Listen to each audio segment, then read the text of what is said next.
When I first met my son's fiancée, she wasted no time in delivering her cutting remarks. "Your father only finished middle school. Can you even find a job with such minimal qualifications?" She jeered, her laughter echoing through the room. Her father joined in, adding insult to injury with his own jibes. As if that wasn't enough, they made it clear I was not included in their meal plans, serving food only for themselves. The fiancée's mother, with a smirk plastered on her face, remarked, "I only cook for my family." I've never encountered such a ridiculous parent during a family introduction. I decided I wouldn't tolerate their disrespect any longer. "Feel free to say what you like," I retorted before swiftly exiting the restaurant. My name is Stephen Walker, 60 years old and father to Michael, a 25-year-old whose relationship with me is strained, to say the least. He hasn't set foot in my house in ages. I've often found myself grappling with regret over the way I raised him, especially considering it's what ultimately led to losing my beloved wife when Michael was still in elementary school. My wife had been fragile since childhood, and her passing at the tender age of 45 left a profound void in our lives. At her funeral, I paid no mind to the judgmental gazes of relatives. Grief enveloped me like a child in a daze. Michael, composed beyond his years, gently urged me, "Dad, it's heartbreaking, but we need to bid Mom farewell." Yet my sorrow seemed fleeting, confined to those somber moments. At that time, I was overseeing a real estate business inherited from my father. The day following my wife's funeral, I awoke to a flurry of client calls. Duty beckoned, loyal clients awaited, and Michael needed my sole care. Those calls jolted me back to reality, propelling me to my office. Simultaneously, I found myself immersed in school functions and PTA gatherings, shouldering the responsibilities once shared with my wife. It was an unsteady juggle. I alone struggled to balance work and school commitments. I made a swift decision to temporarily shutter my business, passing my clientele to another real estate agency to devote time to Michael. Yet, upon arriving at his school, I was met with a cold reception. Michael's glare pierced through me as he uttered, "Dad, I told you not to come." His words stung deeper when he pleaded, "Don't let anyone know you're my dad," leaving me feeling like a stranger in my own son's life. Even now, as I sport a Walker name tag during PTA activities, the reason behind Michael's sudden aloofness remains a puzzle. During one such event, my mother's innocent inquiry unraveled the truth. "Isn't that your father?" she questioned, oblivious to the tension. "What's he doing here on a weekday? Has he nothing else to occupy his time since your mother passed?" Michael, silent and crestfallen, bore the brunt of his classmates' ridicule. Desperate to shield him from further humiliation, I intervened, offering a feeble excuse about taking a break from work akin to their summer or winter recess. Yet Michael's vulnerability only served as fodder for his peers' mockery, leaving me grappling with a sense of helplessness. "Your dad's only job was pretending to take a break. Your family's poor. I'll share my lunch bread with you." Michael's classmates' taunts only fueled his growing resentment. "Damn you, Dad, your words just made me look even worse," he seethed. Helpless against the onslaught of mockery, I could only avert my gaze, my heart heavy with the weight of his pain. Countless tears were shed in solitude as I grappled with my own sense of inadequacy. As Michael entered middle school, he began drifting towards troubled company. Nights were spent at friends' homes or lingering in gas station parking lots until the early hours. In an era where cell phones were a luxury, his absence became increasingly alarming. With each passing day, he returned home less frequently, leaving me in the dark about his whereabouts and activities. All I could do was offer apologies when the school's calls came, reporting complaints from nearby gas stations. Whenever I visited Michael's school, I endured a barrage of insults from him and his unruly peers, who hurled derogatory names and empty cans my way. Michael's demeanor had turned increasingly volatile since entering middle school, leaving me terrified to even approach him, unsure of how he might react. Reflecting on my parenting during his elementary years, I wished I had handled things differently. Yet I was at a loss. What was the appropriate approach to address a child's unruly behavior? Communication with a teenager seemed like an insurmountable challenge, leaving me utterly bewildered. Michael's truancy and classroom disruptions escalated, with his academic performance plummeting to new lows. During the parent-teacher conference, the prospect of a private high school emerged as a beacon of hope. Relief washed over me knowing there was an alternative where Michael could thrive. Perhaps, I reasoned, a change in environment and peer group would temper his behavior. True to my hopes, Michael's transition to high school marked a turning point. He applied himself diligently, achieving modestly above average grades and even securing admission to college. Yet despite his academic strides, his animosity towards me remained steadfast. Even as he progressed through high school and into college, Michael remained elusive, preferring the company of friends to returning home. Upon entering college, he embraced independent living in a dorm, financing his education through part-time work. His self-sufficiency was admirable, yet his demeanor towards me remained frosty. Even as he ventured into the workforce, the threshold of our home remained untouched by his presence. Then, seemingly out of nowhere, after years of silence, Michael reached out. "I found someone I want to marry," he declared abruptly over the phone, followed by the directive. "We're meeting at a fancy restaurant next Sunday at 2 p.m. Be there." His plans were laid out without the courtesy of inquiring about my availability. Caught off guard, I protested, "This is all too sudden," only to be met with indifference. "If you can't make it, don't bother," he retorted before abruptly ending the call, leaving me bewildered by his callous demeanor. Despite my conflicting emotions, I couldn't deny the bond I shared with my precious son, so for his sake, I complied with his summons and arrived promptly at the upscale restaurant as instructed. Upon my arrival, her parents greeted me with an air of hostility, demanding, "Who are you?" In a manner that caught me off guard. Irritated by their rudeness, I retorted, "You call me out of the blue and then ask who? Give me a break." Yet my frustration fell on deaf ears as they denied any involvement in summoning me, mirroring my son's cold demeanor. Meanwhile, Michael stood nearby, sporting a smug grin that set off warning bells in my mind. Though uncertain of his intentions, I cautiously proceeded into the restaurant, the air thick with unspoken tension. As I stood there, feeling like an unwelcome intruder, Michael redirected the conversation towards me, painting a less than flattering picture of my life. "This guy," he began, gesturing towards me, "dropped out of high school and has been idle since Mom passed away." I attempted to interject, urging him to reconsider the appropriateness of the discussion, but he remained steadfast in his narrative. To my dismay, Sarah joined in with mocking laughter, questioning the employability of someone with only a middle school education. Adding insult to injury, Sarah's father chimed in, applauding Michael's achievements in contrast to my perceived shortcomings. It was a humiliating moment, with Michael basking in the praise while I stood there, painfully aware of the disparagement directed towards me.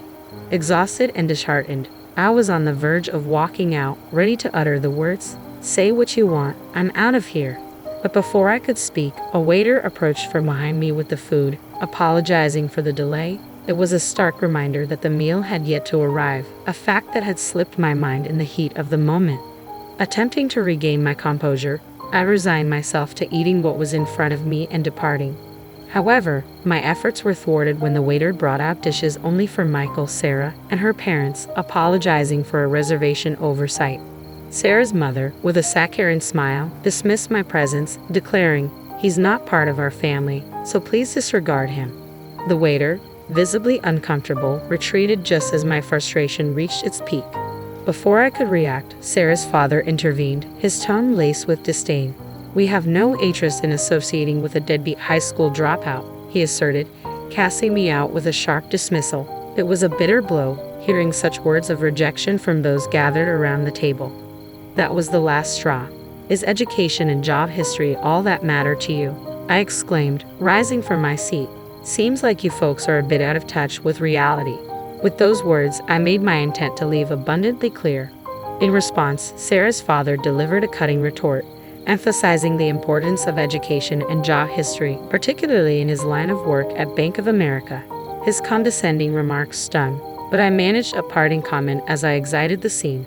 "Impressive working at Bank of America," I murmured under my breath, though what I heard amidst the tension in the air. The following day, I made my way to Bank of America, where Sarah's father held his position. Despite being labeled a deadbeat by my son, his peers, and even my son's prospective in-laws, I must clarify that the title doesn't quite fit. Following my wife's passing, I opted for a temporary closure of the real estate business I managed. However, it's essential to note that this closure was not permanent.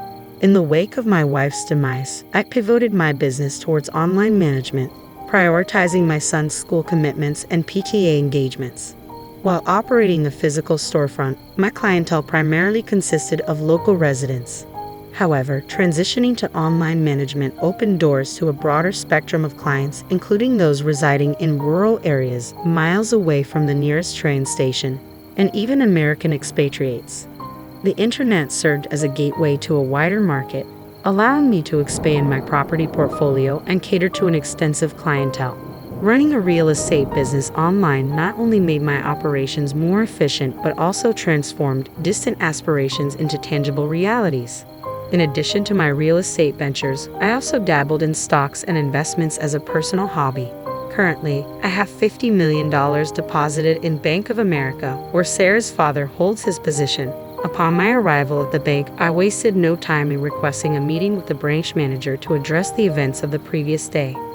I was informed by one of your employees that this bank operates on trust founded upon educational background and work history. I explained, my disappointment evident.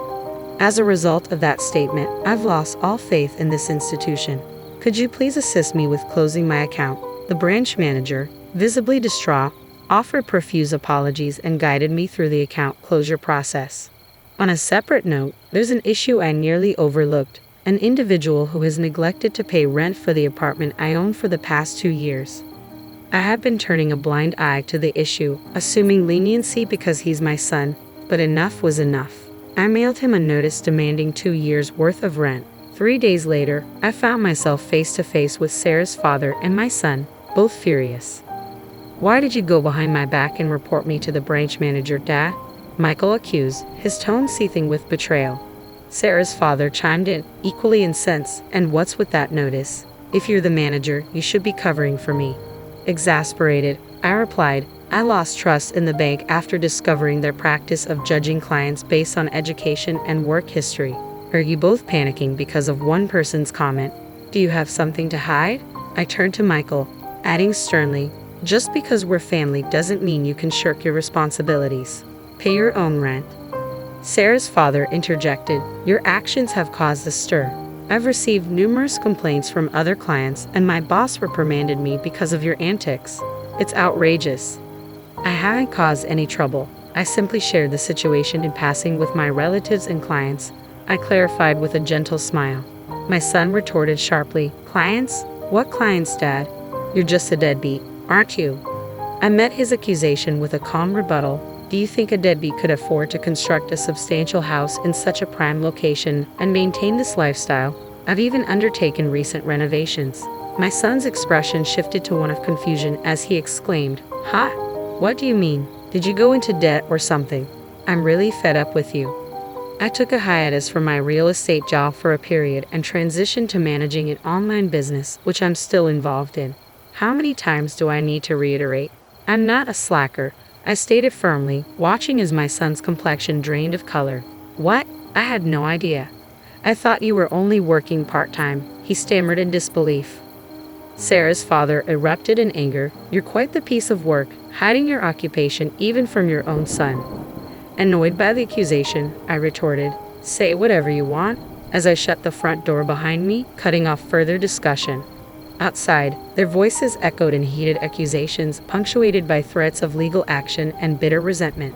"You've tarnished my reputation. I'll take you to court. I can't believe I've been deceived by my own father all this time. I won't stand for it."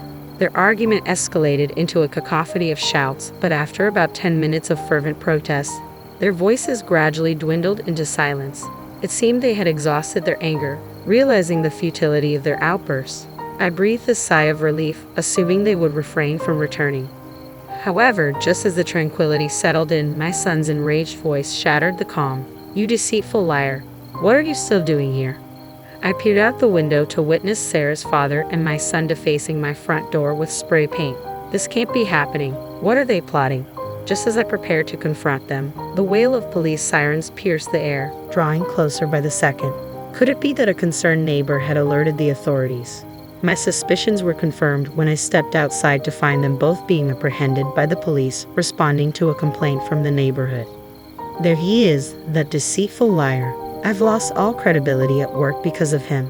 Their accusations reverberated through the air as the police calmly escorted them into the patrol car, reassuringly stating, all right, we'll handle it from here." Suddenly noticing my presence, one of the officers approached me with an oddly cheerful demeanor. "Sir, would you mind accompanying us to provide your statement?" "Why me? But I suppose I'm the one wronged here. I'll spill the beans on all their deceitful antics," I replied, agreeing to go with them. Upon arrival at the police station, I presented the officers with footage from a security camera installed at my front door, capturing the entire commotion. "This is excellent evidence," exclaimed one of the officers, his eyes gleaming with satisfaction. With the video in hand, my interrogation was swiftly concluded. Consequently, my son and Sarah's father received a stern warning from the police and were required to sign a restraining order, mandating that they maintain their distance from me. As it turned out, the entire neighborhood bore witness to their outrageous behavior. Word spread like wildfire, reaching even my son's workplace. A coworker who resided nearby couldn't contain the gossip, regaling the office with tales of Michael's arrest for vandalizing his own father's property. I was so taken aback that I captured the entire ordeal on video. The news of Michael's antics quickly spread throughout his workplace and among clients, resulting in his demotion by his employer. Determined to address the matter, I returned to Bank of America, where Sarah's father was employed. Upon presenting the manager with the security camera footage from my phone, his complexion drained of color. Subsequently, I learned that Sarah's father had been terminated from his position, and naturally, Sarah called off her engagement with Michael. Both Michael and Sarah's family relocated to a rural area, seeking refuge from the fallout of their actions. Rumor had it that Sarah's parents even took up part-time employment at a remote gas station operated by my brother. They were no good at it, couldn't grasp the basics of stocking shelves no matter how many times I showed them. Had to give them the boot right away. And word has it, nearby gas stations and farms did the same. According to my brother, it seems Sarah's parents can't hold down a steady job. They're bouncing around from one gig to another at gas stations and farms as a duo. Additionally, Sarah was known for showering her boyfriends, including my son, with lavish gifts like watches, and she ended up in debt because of it. The meager earnings her parents make from their part-time gigs reportedly go straight into clearing their daughter's debts, leaving it a mystery how they managed to make ends meet. It's been 5 years since then, and my son is now 30. It seems that he's made positive changes after experiencing kindness from the people in the small town he moved to. He approached me on a couple of occasions, offering sincere apologies. I realized I had been naive and immature, hastily labeling him as good for nothing without making an effort to understand his job. The weight of regret for my actions is something I can't apologize enough for. Observing the shift in my son's demeanor, I made the decision to allow him to move in with me. Now, he's employed at a company near my residence, and gradually, he's begun assisting me with my work as well. However, it's important to note that he's still inexperienced, and I'm cautious about placing complete trust in him. While I remain hesitant to delegate all my tasks to him, I intend to closely monitor his behavior and attitude towards work before making any further decisions. If he demonstrates a genuine transformation in his life, I might entertain the idea of entrusting him with my business. However, expressing this possibility directly to him could lead to impulsivity. He might eagerly respond with, "Seriously, I'll resign tomorrow," and act without careful consideration. For now, I'm living with my son, holding on to the hope that someday I'll feel secure enough to place my complete trust in him. Enough of this racket. Get out of here with that baby right now. My husband's angry shout pierced the silence of the night, driving us out into the chill of the changing season. With mornings growing colder and the threat of imminent rain, I felt the sting of desperation claw at my bones. "I'm freezing. If we stay out here, we'll freeze to death," I muttered to myself, clutching our 3-month-old daughter tightly wrapped in her blanket. Despite my relentless knocking, there was no response from inside. Helpless, I hugged my crying child closer, and we stumbled on. Each step felt heavier as exhaustion settled in. "Please let us in," I pleaded with the empty darkness, but the night offered no solace. Wandering aimlessly, I found myself sitting on a bench in the park, my body frozen to the core. Tears flowed freely as the events leading to our plight played out in my mind. How did we end up like this? My name is Olivia, 31 years old. Left orphaned by my parents' divorce in middle school, I was later devastated by my mother's tragic accident 2 years ago. Alone and desperate, Benjamin, a college classmate turned husband, became my anchor. His promises of support and love offered a glimmer of hope in my darkest days. But since learning about my pregnancy, Benjamin's demeanor shifted. His warmth turned to frost, his kindness replaced by indifference. Despite my morning sickness and struggles, his patience wore thin, leaving me to fend for myself. I hoped our daughter's birth would mend our fractured bond, but it only widened the chasm between us. His absence grew pronounced, his anger palpable. Every night echoed with his complaints, his resentment towards our crying baby tearing at my heart. This life, once filled with dreams of a happy family, now felt like a nightmare of loneliness and despair. My husband seemed to have an invisible shield against childcare responsibilities, always deflecting them with claims of being swamped with work. Even on his supposed days off, relaxation at home was a foreign concept to him, opting instead to gallivant around town from dawn till dusk. Left alone to tend to our baby, I found myself drained, both physically and emotionally. Each night, our daughter's cries intensified, mirroring my own mounting distress. One fateful evening, my husband's simmering frustration boiled over. "Get out of this house with that baby right now." His words cut through the air like a blade, leaving me stunned. I can't do that," I stammered, but before I could plead my case, we were cast out into the biting cold, devoid of essentials like keys, wallet, or phone. Helplessness washed over me as I clung to my daughter, wrapping her tightly in a blanket to shield her from the chill. With weary steps, we trudged on until exhaustion forced me to collapse on a park bench, my mind a whirlwind of despair. How had our once promising life devolved into this chaos? As if in response to my silent lament, my daughter's cries pierced the night air once more, a painful reminder of my failure. Just as the cold began to numb my senses, a voice shattered the silence. "Are you okay?" The concern in the stranger's voice momentarily transported me, as if my own mother had reached out from beyond. As I looked up, a woman stood before me, her eyes filled with compassion. "My husband kicked me out because of her baby's crying," I explained, the words heavy with shame. Without hesitation, the stranger extended a lifeline. "Come stay at my place," she offered, her kindness a beacon of hope in the darkness. As I hesitated, unsure whether to accept her generosity, she gently took my daughter into her arms, instantly calming her restless cries. "It's okay, don't worry. Let's go somewhere warm for the baby's sake." Entering her home felt like stepping into a sanctuary. My daughter was cocooned in a soft blanket, offered a comforting glass of hot milk, and cradled in the stranger's arms, her gentle snores filling the room with a sense of peace I hadn't felt in far too long.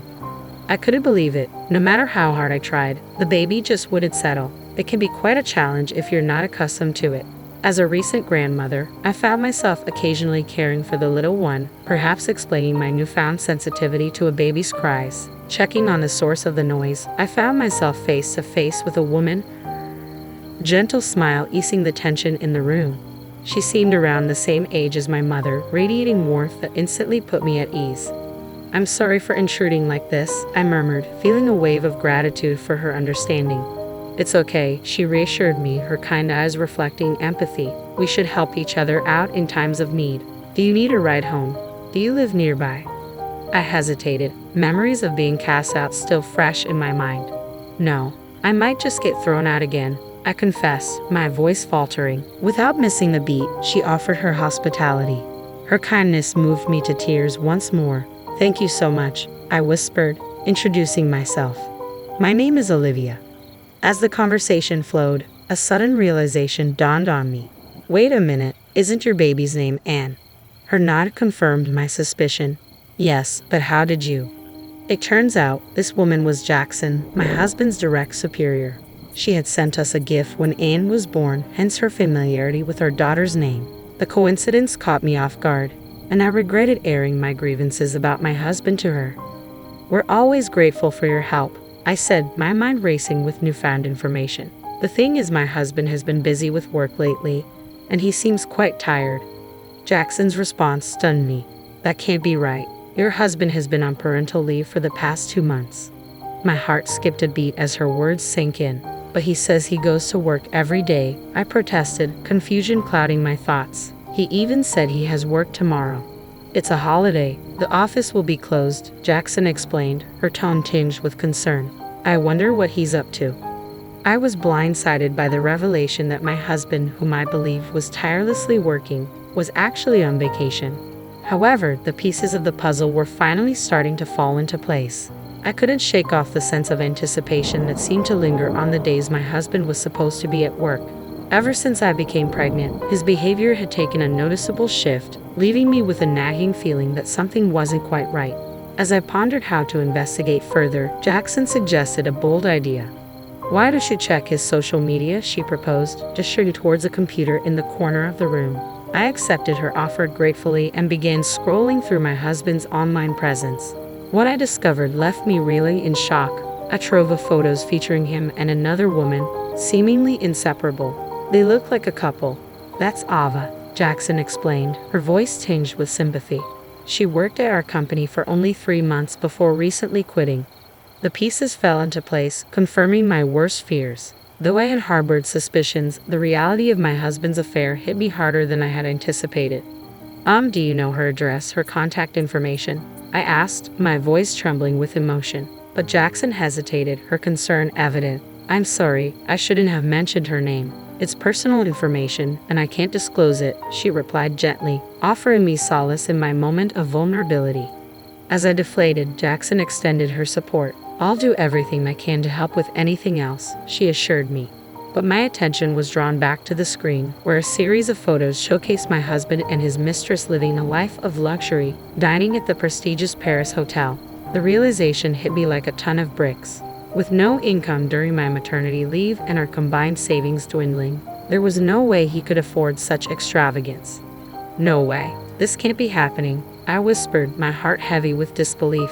With trembling hands, I logged into my bank account online, hoping against hope for a different outcome. But what I found only confirmed my worst fears. My savings of $250,000 vanished. The inheritance I received after my mother's tragic car accident had been cut in half, leaving me stunned and motionless for what felt like an eternity. "What's wrong?" Jackson's concerned voice broke through my daze. "My husband has been using my savings without my permission," I confessed, the betrayal cutting deep. "I had reserved those funds for our daughter's future, trusting my husband to keep them safe." But as I reflected on recent events, the pieces began to fall into place. Leaving my debit card with him during my hospitalization for childbirth had been a mistake. He hadn't visited me once during that time, and the first withdrawal from my savings coincided with the day I handed him the card. I had never doubted his integrity, believing he had locked it away securely. "I can't forgive him," I murmured, the weight of his deception crushing my spirit. "He's been using my beloved mother's inheritance without my permission." Determined to expose his deceit, I accepted Jackson's offer of a digital camera. The next day, we watched from the car as my husband, wearing a self-satisfied smirk, left our house without a second thought for our daughter and me. His carefree demeanor grated against my raw emotions, fueling my resolve. As expected, his car eventually pulled up at the Paris hotel, his mistress in tow. With practiced ease, they strolled into the restaurant, oblivious to the pain they caused. Entrusting our daughter to Jackson's care, I took a seat behind them, steeling myself for the confrontation to come. "I've had enough of Olivia's stubbornness," my husband's callous words echoed in my ears. "Finally kicked her out last night. Now she's filed for divorce. I'll get the compensation from her mother's accident, and maybe even alimony." "You're despicable," Jackson retorted, her disgust palpable. "Your wife doesn't even realize you're after her money. You've been using her vulnerability since her mother passed away, but having a child was an unexpected obstacle." The shock of his admission left me speechless, my mind reeling with disbelief. Oblivious to my turmoil, my husband swaggered towards the elevator with his mistress, the key to their hotel room dangling from his fingers. As I stealthily followed them, even though it was just a fleeting moment before the elevator arrived, they embraced and began to kiss. Despite bracing myself, witnessing the affair unfold before my eyes was agonizing. A shiver ran down my spine as my husband's callous words echoed in my ears. "This is a pre-celebration for kicking Olivia out. Let's have a blast today." Unable to find my voice, I watched helplessly as the elevator doors closed, swallowing them up and leaving me behind. Frustration and sadness overwhelmed me, rendering me unable to stand. Collapsing to my knees, I felt a profound shift within me. The grief that had gripped my heart began to morph into a simmering desire for revenge. Betrayal of this magnitude was too cruel to ignore. I couldn't simply let it slide. That evening, timing my return to coincide with my husband's arrival home from work, I made my way back to the house. "Whoa, look who's back," he greeted me with mock surprise. "I'm sorry. I'll do whatever you say from now on. Please let me back in the house," I pleaded, masking my rising anger behind a facade of submission. It was time to tighten the noose around him, to play the part of the obedient wife and bide my time. "Fine. From now on, I'm not giving you any living expenses. Do whatever you want," he declared, his arrogance undiminished. Without a word of dissent and without broaching the subject of divorce, I made it clear that I was onto him. Despite his continued despicable attitude, I remained resolute, laying the groundwork for the vengeance that simmered beneath the surface. Enduring my husband's deceit, I persisted in my search for evidence of his affair, scouring the house for any clue. Among his belongings, I discovered a trove of receipts for hotels and meals tucked away in his suit pockets, but alone, they felt like feeble proof. It wasn't until I delved into social media under the woman's name that her true identity was unveiled 2 weeks later.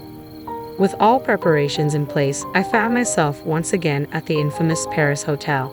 There they were, my husband and his mistress, brazenly indulging in dinner and public displays of affection, just as they had done before. Mustering my resolve, I approached them as they prepared to board the elevator.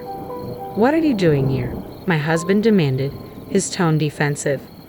"Why are you here?" "I am obviously here for a work meeting," I countered sharply, seizing the moment to confront him. Quickly disentangling himself from his mistress, my husband looked guilt-ridden, attempting to flee. "That's odd. Today's a day off, isn't it?" I pressed, my voice cutting through the tension. Turning in surprise, he stumbled upon a revelation. "What, Jackson? You're supposed to be on parental leave, right? How come you're working?" Caught off guard by my unexpected presence with his boss, my husband's feeble excuses faltered.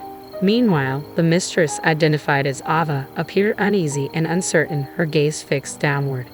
Sensing the scrutiny of onlookers, I proposed a change of scenery.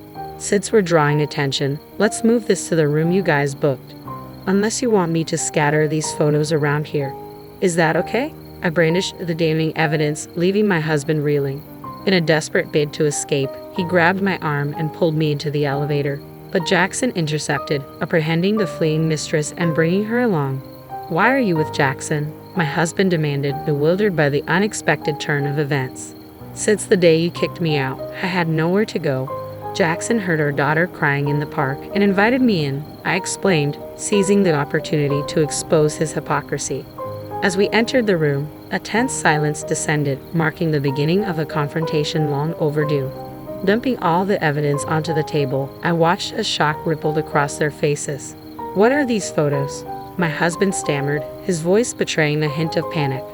"I was here the day after you kicked me out of the house. It was shocking, but I took these as evidence of your affair," I explained, my tone steely with resolve. "That's low. That's my line," my husband retorted, his attempt to deflect criticism falling flat in the face of my accusations. His silence spoke volumes, but I pressed on. "I'm aware you used my savings without my consent. That money was a legacy from my mother," I continued, my voice unwavering.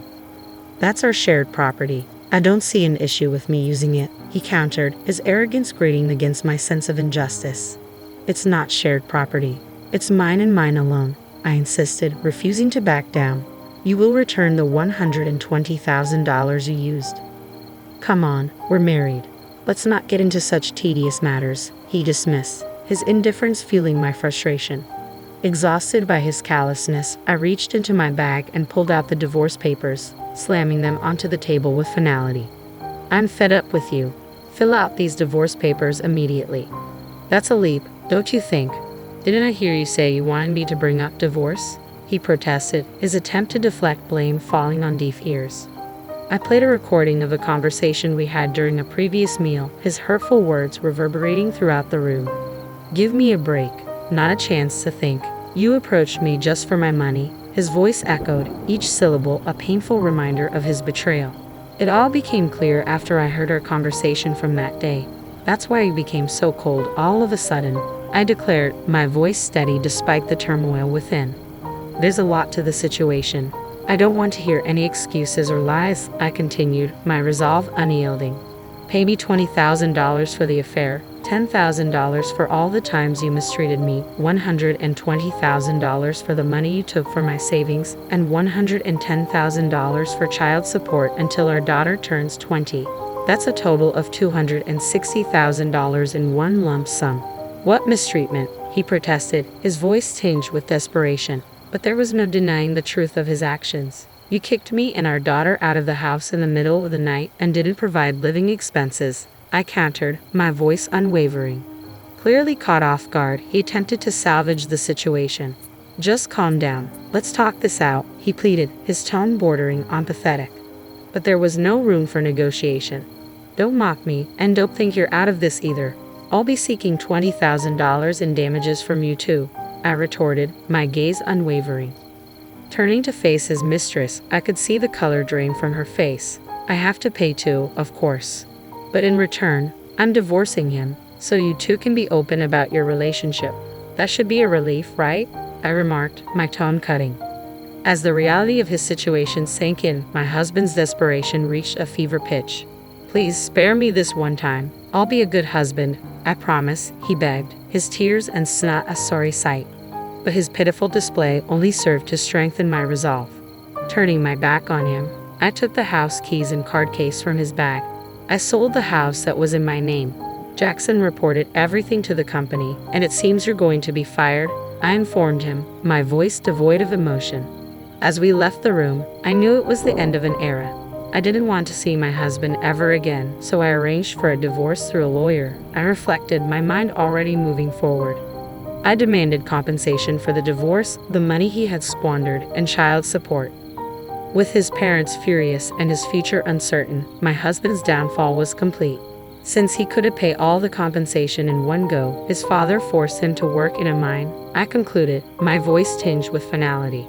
Leaving behind the remnants of my old life, my daughter and I embarked on a new journey. We bought a small apartment and started our new life, I recounted, a sense of relief washing over me. The moment we started living here, my daughter's night crying stopped completely.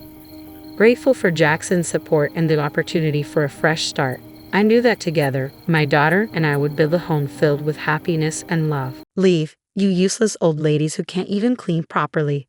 My husband and I, who were living with our eldest son and his wife, were giving $3,000 to help with expenses every month.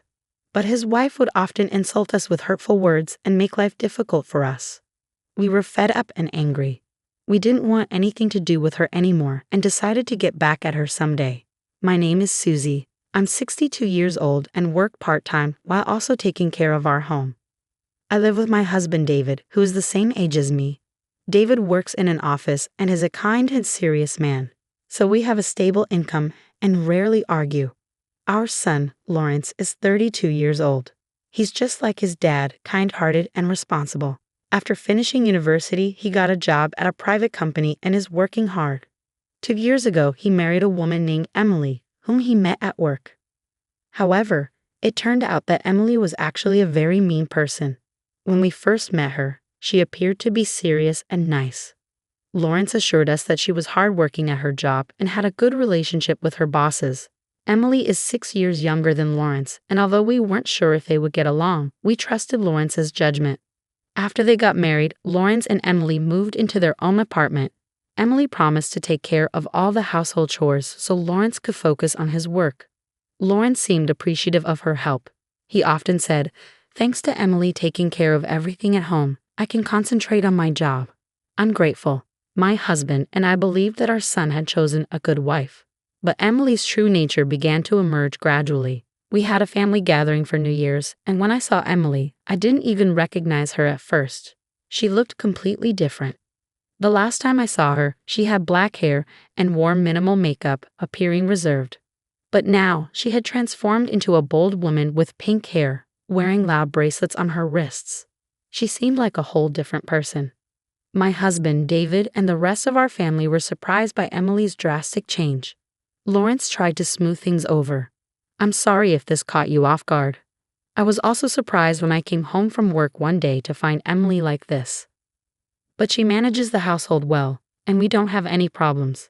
Plus, Emily is a full-time homemaker. Can we overlook this?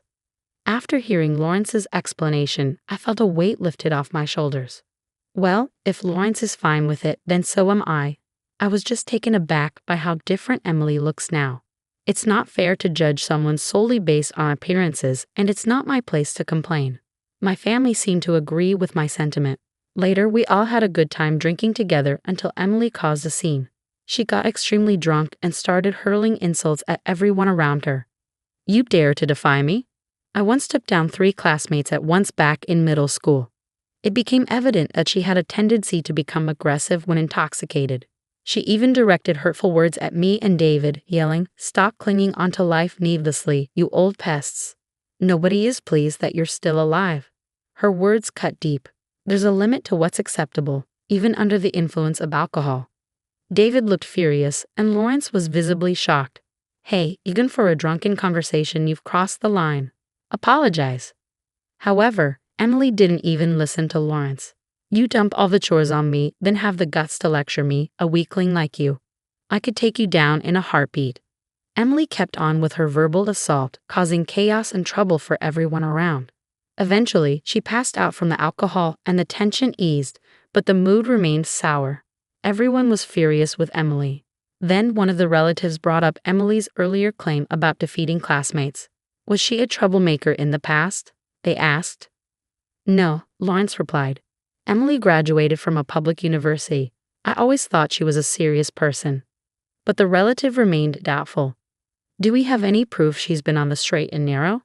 Maybe we should dig into Emily's past to see what kind of person she really is." I agreed with the idea. "It might be worth looking into," I said. Lawrence promised to investigate further. Since Emily had no living parents and few ties to her relatives, he decided to hire a private investigator. The investigation uncovered that Emily had been quite rebellious during her middle school years and even led a group of troublemakers. She was so infamous that even the local troublemakers followed her lead since she was in 9th grade. Concerned about her future, Emily started to put on a more serious facade. Despite graduating from a public university, she remained connected with her rowdy group of friends. Even now, when Lawrence was at work, Emily would invite these troublesome friends over, causing disturbances that annoyed the neighbors. It became clear that Emily was hiding her true nature. She was indeed a troublemaker. Frustrated by this behavior, Lawrence brought up the idea of divorce. However, Emily reacted with tears and pleading. "I'm sorry. I'll change and be more serious. Please forgive me. I need you, Lawrence. Please don't leave me." She even reverted to her old appearance and deleted her friends' contacts from her phone right in front of Lawrence. She apologized to the relatives she had upset during the New Year's gathering and repeatedly called me to apologize. Seeing her efforts, Lawrence began to reconsider his decision. As a result, Lawrence and Emily decided not to divorce and opted to continue their married life. Since Lawrence was the one married to Emily, my husband, and I felt it wasn't our place to interfere too much. So we respected Lawrence's decision. When I saw Emily again at the family summer gathering, she seemed to have become a more serious person, and I hoped things would be fine from then on. However, one day while I was at my part-time job, I strained my back while lifting a heavy object. The pain was so severe that I couldn't move. My colleagues rushed me to the hospital, where I was diagnosed with a significant back strain and advised to rest. When I called Lawrence to tell him about it, he suggested something unexpected. "Why don't you come and live with us? Both Emily and I, along with Dad, could take care of you. At your age, incidents like these might happen more often, and it would be better if we were there to help." As I pondered the idea, it seemed like a sensible solution. Once my back pain had subsided, my husband, Lawrence, Emily, and I sat down and discussed the idea of living together. We all agreed it made sense, especially considering our spacious single-family home. With no space issues, Lawrence and Emily moved in with us, and we began our shared living arrangement. Initially, everything went smoothly. Emily took on half of the household chores, which lightened my load significantly. My husband and I contributed financially, providing around $3,000 each month to cover expenses. Although my part-time job limited my financial contribution, I wanted to ease the financial strain on Lawrence and Emily as much as possible. However, Emily's behavior started to change gradually. She began claiming she wasn't feeling well and started pushing more of the household responsibilities onto me. Initially, I believed her and took on the extra chores, but I soon noticed inconsistencies. She appeared perfectly healthy, eating hearty meals and even going out for leisure activities all day. Feeling perplexed, I confronted Emily gently, expressing my concerns. I hate to question this, but are you truly unwell? You seem energetic and spend a lot of time outside. Emily's response was a fierce glare. Why are you doubting me? She snapped. If you keep this up, I'll give you a piece of my mind. I was taken aback by her coarse language. It was evident she felt no remorse. She was likely only pretending to change to avoid losing Lawrence. Emily, sensing my shock, scoffed, Are you scared, Aria? Well, get used to it. I've played the quiet girl for too long. It's time for me to be myself. You're aware of the consequences if you continue, right, Emily? It seemed Emily had used intimidation tactics before, perhaps during her school days. This behavior had carried over into adulthood, where she could manipulate others to get her way. While I couldn't deny feeling afraid of Emily, I hadn't lived 62 years to be pushed around. Holding my ground, I warned her sternly, if your behavior crosses the line, it could be considered a crime, you know? I'm not here to obey your orders like a robot. If you push too far, I won't hesitate to involve the authorities. Emily appeared surprised by my unexpected response, but she quickly fired back, Shut up, old woman. I'll never forgive you. Her outburst startled David and Lawrence, who rushed to see what was happening. They were both home since it was their day off. After briefly explaining the situation, David and Lawrence frowned. It was decided that the four of us would discuss the matter. Diva. David addressed Emily firmly. Firstly, apologized to Susie. However, Emily refused to apologize. Instead, she crossed her arms defiantly. Why should I apologize to an old woman? I thought Susie would handle the household chores, so I agreed to live together, but my workload hasn't decreased as I expected. It's only gotten worse. Emily's next words were even more shocking. No matter what anyone says, I won't change. From now on, you'll all do as I say. Oh, but Susie and David are useless. You two old hags can leave since you don't even contribute to the household chores. Her words ignited a fire within me. I've had it with this woman. I resolved firmly to seek revenge. My usually calm husband seemed equally furious, his face flushed with anger. Should we leave now feeling the same? He asked. Or should I distance myself from Emily immediately? I nodded in agreement, saying, Yes, let's go. My husband and I swiftly packed our belongings and left without delay. Although we said we were moving out, we couldn't take large items like dressers, so we planned to return for them later. Lawrence mentioned he still needed to talk to Emily, so he chose to stay behind. My husband and I headed to a budget hotel for the time being. We didn't own another house, and we didn't want to burden our friends, so we opted to stay there until we found a new place. The next morning, Emily began bombarding my cell phone with calls starting at 8 a.m. Initially, I considered ignoring them, but her persistence was relentless, with 20 calls in just 1 hour. Though I regretted not blocking her number sooner, I felt a twinge of curiosity about her intentions, prompting me to answer once. Hello, is this Susie? Emily's voice sounded unnaturally sweet on the other end. Instantly, I sensed mischief brewing, and frankly, it gave me the creeps. From her serious demeanor to her sudden shift to a cutesy persona, I couldn't help but wonder how many faces Emily could wear. Regardless, one thing was clear. I couldn't trust her, no matter which version showed up. Realizing the futility of continuing the conversation, I simply replied, No, thank you, and promptly ended the call. I blocked her number and barred her from all messaging apps to prevent further contact. My husband, observing my actions, followed suit. As a united front, we decided to cut off all communication from Emily indefinitely. Later in the afternoon, Lawrence called me. Mom, I've divorced Emily. I left the house early this morning and just submitted the divorce papers. He explained that when he had informed Emily of his decision the previous night, her response had been dismissive. Try if you can. With no hesitation, Lawrence proceeded with the divorce. Upon hearing this news, I couldn't help but feel relieved. Staying with someone like Emily would never lead to happiness. I shared with Lawrence that Emily had called earlier, acting strangely cutesy. Lawrence's expression soured at the mention of Emily's behavior. You know, back when Emily was rebellious, she would resort to acting cute to smooth things over with her boyfriend whenever things got awkward. She's incredibly naive if she thinks that tactic will work now that we're all adults. His sentiment resonated with me completely. Emily's been cheating too. What, really?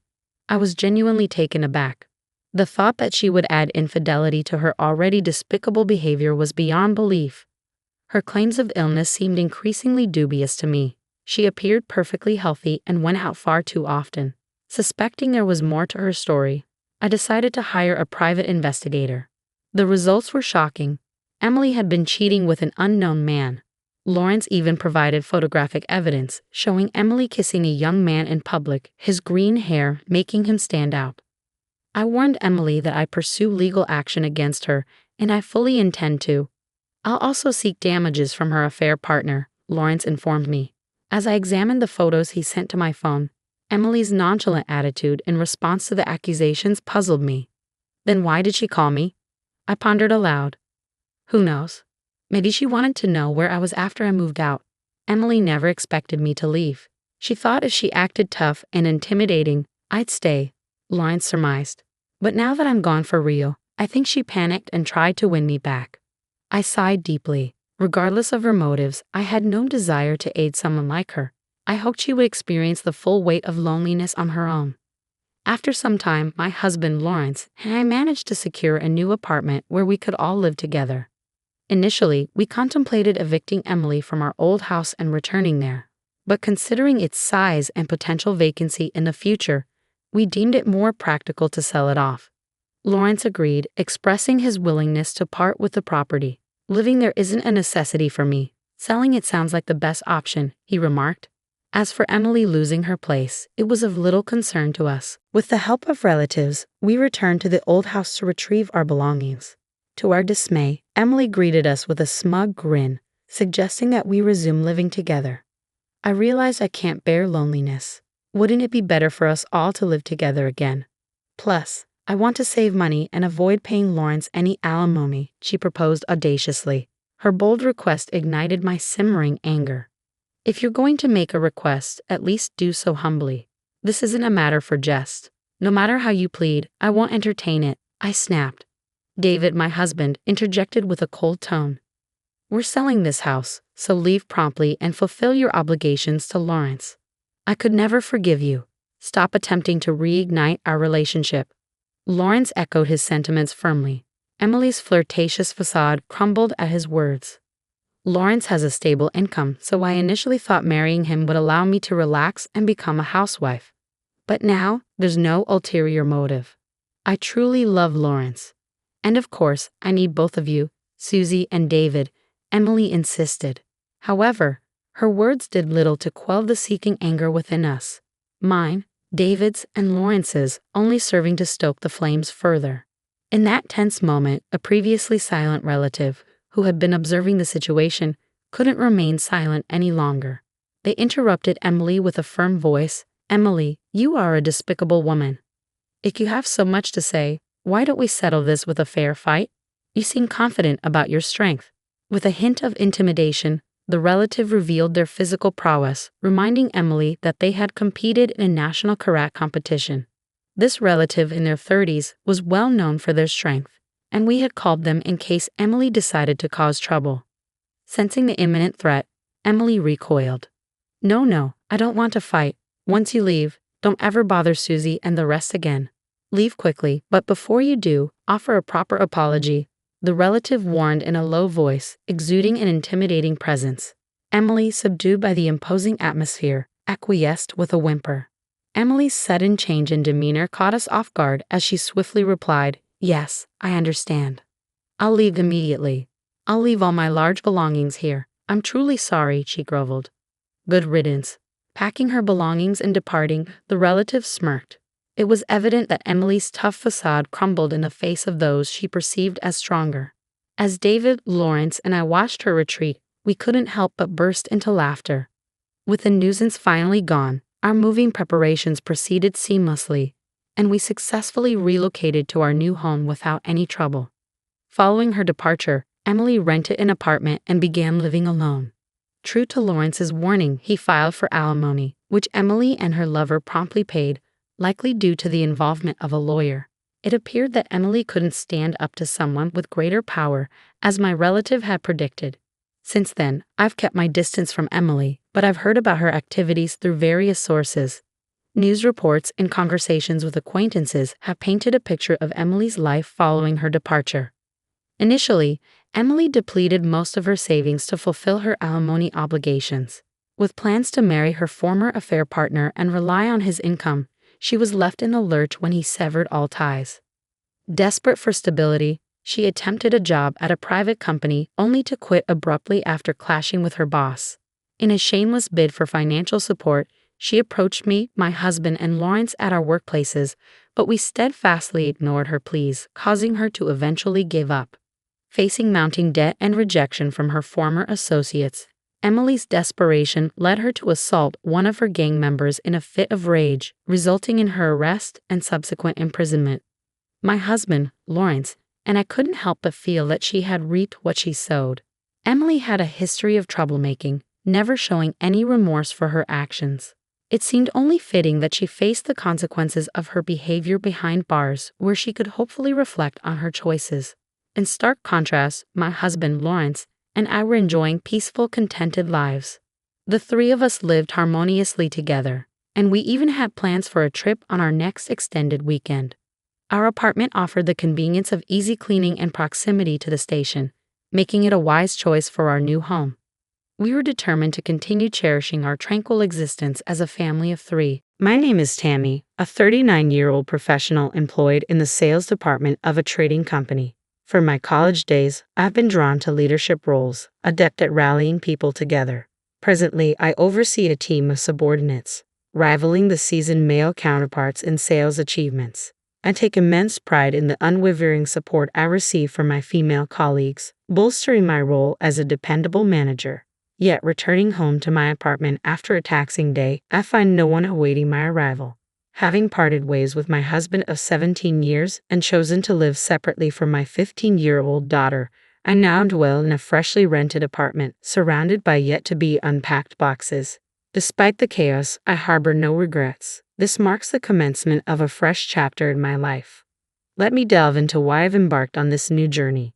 In the past, I resided in an apartment alongside my husband, Bob, and our daughter, Rebecca. Bob, a former college classmate turned spouse, and I tied the knot after reconnecting post-graduation and dating for 2 years. Initially employed in the sales department of a printing company, Bob transitioned into a self-employed web designer, operating from the comforts of our home. Our daughter, Rebecca, is currently navigating her way through 8th grade. The initial warning came in the form of a shift in Rebecca's demeanor. I asked for the moisturizing cream, Dad.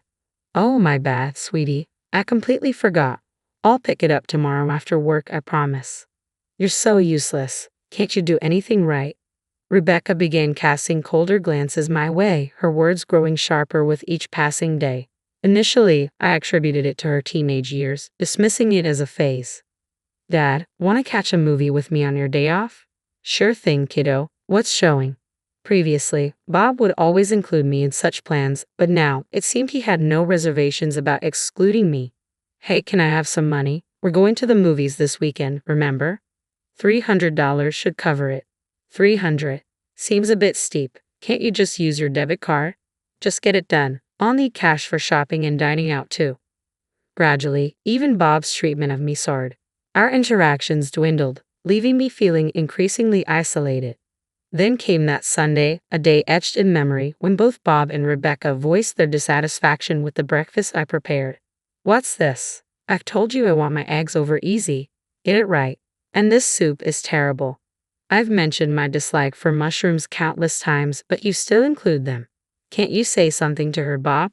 Why should I? You can't even follow simple instructions. You're the adult here. The chill in their words left me unsettled. Something wasn't right. I needed answers. But by the time I realized it, it was too late. One week, upon discovering Bob's intention to venture out, I resolved to discreetly trail him. Bob's typical routine revolved around his home-based work. There were no scheduled appointments at the barber or the doctor. So why this sudden outing?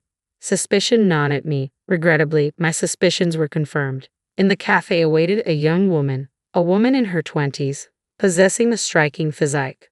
As they departed the establishment, arm in arm, my head spun, rendering me unable to pursue them.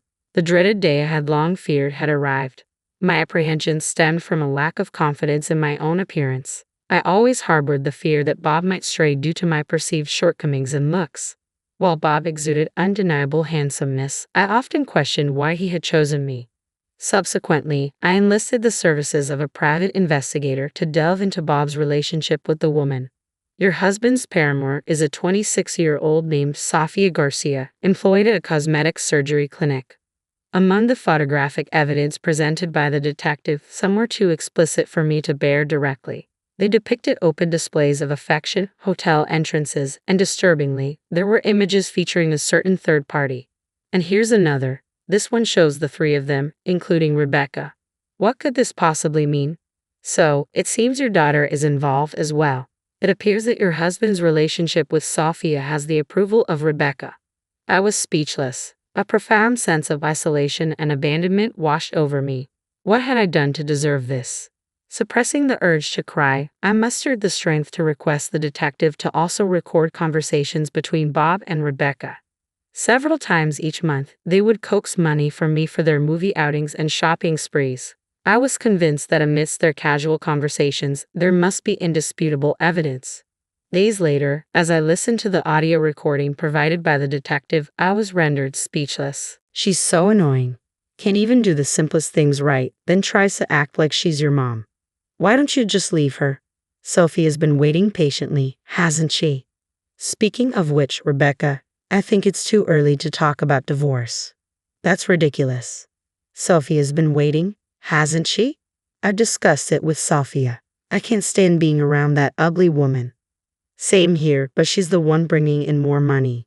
So, you understand, right? Is that a yes? I wasn't sure. Yeah, that's the plan. If I rush into a divorce, I'll lose access to that money. We need to proceed cautiously, withdraw as much as we can, then let Sophia move in. Exactly. I'll need to gauge if Sophia can handle that lifestyle, and if not, I'll have to persuade her. But I think she'll be fine. She's so accommodating. Beautiful women just have a different way about them, you know? Yeah, I get it. I regret it deeply. Marrying that unattractive woman was the biggest mistake of my life. That evening, beneath the scalding spray of the shower, tears streamed down my face. I wept until there were no more tears left to shed, and in that moment, I resolved to take action. Enough was enough. If that was their scheme, then so be it. I refused to be taken advantage of any longer. I vividly recall the arduous weeks that followed. Each day, I buried my emotions and forged ahead with the preparations for my liberation. Even on the day of Rebecca's middle school graduation, my heart remained numb to any profound sentiment. Oh dear, I can't seem to settle on a hairstyle. It's quite vexing. Whose genes sculpted this face? Truly, Rebecca bore an uncanny resemblance to me. Gazing into the mirror, I brushed off her usual snide remarks. Hey, I need some cash. Around $400 should cover it. What else would a kid need $400 for?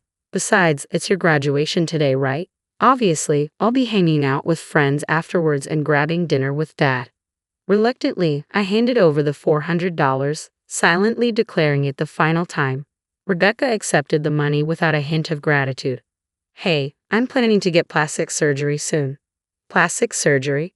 So you're bidding farewell to this face that supposedly resembles mine. I can hardly wait. A complete makeover before high school kicks off. Okay. Ha, I'm surprised. I expected you to be more opposed to it. What a disappointment. Well, I won't interfere. It's your body, Rebecca. You get what I mean, right? It's only natural to consider plastic surgery with a face like this. It's your fault, she asserted. Later, I drove Bob and Rebecca to middle school. Just before reaching the school, Rebecca requested I stop the car. Dad and I will get off here. You can head home, you know. I don't want my friends to see you, right? Of course, I replied, heading back home. I had no inclination to attend the ceremony. Everything proceeded according to plan, a welcome relief. Upon returning to the apartment, I awaited the arrival of a truck and 3 men. We'll pack and move everything out.